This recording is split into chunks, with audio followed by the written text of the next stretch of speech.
രാവിലെ എന്റെ അമ്മയുടെ നമ്പറിലേക്ക് ഒരു ഭീഷണി കോൾ വരികയാണ്. ആ ഭീഷണി കോൾ വന്നതിന്റെ ഫലമായിട്ട് അവരത് സ്ഥിരമായതുകൊണ്ട് അവരത് ചീത്ത പറഞ്ഞ് വെച്ച് കട്ട് ചെയ്ത് പോകുന്ന വഴിക്ക് അവര് സ്ഥിരമായി എന്റെ മമ്മിയും പപ്പയും പോകുന്ന ഒരു വഴിയുണ്ട്. മമ്മിയെ ജോലിക്ക് വിടാൻ പോകുന്നതാണ്. ആ വരുന്ന വഴിയിൽ ഒരു കാർ അവരെ തട്ടിയിട്ട് വീഴാത്തതുകൊണ്ട് റിവേഴ്സിൽ വന്ന് ഇടിച്ചിട്ട് അങ്ങനെ ഇടിച്ച് എന്റെ മമ്മിയുടെ കൈ എൽബോ പൊട്ടി. അനന്തപുരി ഹോസ്പിറ്റലില് തിരുവനന്തപുരത്ത് അനന്തപുരി ഹോസ്പിറ്റലിൽ ഇന്നലെ സർജറി കഴിഞ്ഞ് ഇപ്പൊ മമ്മി ICU ഇന്നലെ പുറത്തേക്ക് കൊണ്ടുവന്നു. നേരെ സർജറി ഇൻസിഡന്റ് ഉണ്ടായത്. മമ്മി ഇപ്പം ട്രീറ്റ്മെന്റിലാണ്. അപ്പൊ നമ്മൾ ഈ പരാതി കൊടുത്തിട്ടുണ്ട്. ഇതിന്റെ പേരിൽ പരാതി മുമ്പിട്ടത് ഇതുമായി കണക്ട് ചെയ്യുന്നില്ല ഞാൻ ആവാന്നുള്ള കാര്യം. ആ നമ്പർ അത് കാറിന്റെ നമ്പർ മുമ്പിലുള്ള എന്റെ തന്നെ ഒരു സുഹൃത്തിന്റെ CCTV ക്യാമറയിൽ നിന്ന് നമ്പർ ചെക്ക് ചെയ്തപ്പോ അതൊരു ഡിയോ സ്കൂട്ടറിന്റെ നമ്പറാണ്. അത് കാറിന്റെ നമ്പർ അല്ല, ഫേക്ക് നമ്പറാണ്. അപ്പൊ അല്ല, അത് ഓബ്വിയസ്ലി ചിലപ്പം മറ്റെന്തെങ്കിലും ആയിട്ടുള്ള വിഷയമുള്ള കാർ ആയിരിക്കാം. പക്ഷെ ഇങ്ങനെ വന്ന് ഇടിച്ചു, ഇങ്ങനെ ഒരു പ്രശ്നം സംഭവിച്ചു എന്റെ ലൈഫില്.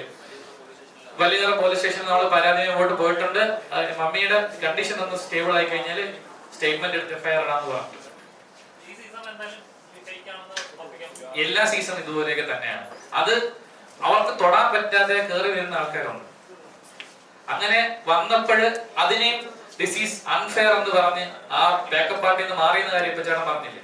അങ്ങനെയാണ് അവർ പ്രതിഷേധിക്കുന്നത്. അത് ഈ തവണ നടക്കാതിരിക്കാനാണ് ഈ കഴിഞ്ഞ തവണത്തെ ക്രിയേറ്റീവ് ഡയറക്ടറിനെ ഇവർ മനഃപൂർവ്വം മാറ്റി അവര് പറഞ്ഞാൽ കേൾക്കുന്ന അല്ലെങ്കിൽ അവരുടെ പരിധിയിൽ നിൽക്കുന്ന ഒരു ക്രിയേറ്റീവ് ഡയറക്ടറിനെ ഇപ്രാവശ്യം വെച്ചത്. എന്താണ് മർദ്ദിക്കുന്നല്ല, ഉപദ്രവിക്കും. നിനക്ക് വെളിയിറങ്ങി നടക്കണ്ടേന്നാണ് ചോദ്യം. വെളിയിറങ്ങി നടക്കണ്ടേ? നീ ആർക്കെതിരെയാണ് സംസാരിക്കുന്നത് നിനക്ക് ബോധ്യമുണ്ടോ? ഇല്ല, അൺനോൺ കോൾസ് ആണ്, ഇന്റർനെറ്റ് കോൾസ് ആണ് വരുന്നത്.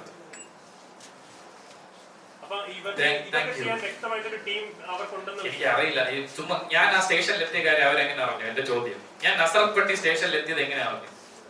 അവിടെ നിന്ന് ഈ ഇന്നോവക്കാരെ എന്തിനു ഫോളോ ചെയ്തു? കൃത്യമായ ഇൻഫർമേഷൻ കൊടുത്തിട്ടല്ലേ പോലീസ് സ്റ്റേഷൻ? ഉണ്ടാവാം, അല്ലെങ്കിൽ നമ്മളെ ഫോളോ ചെയ്യേണ്ട കാര്യമില്ലല്ലോ. So thank you so much.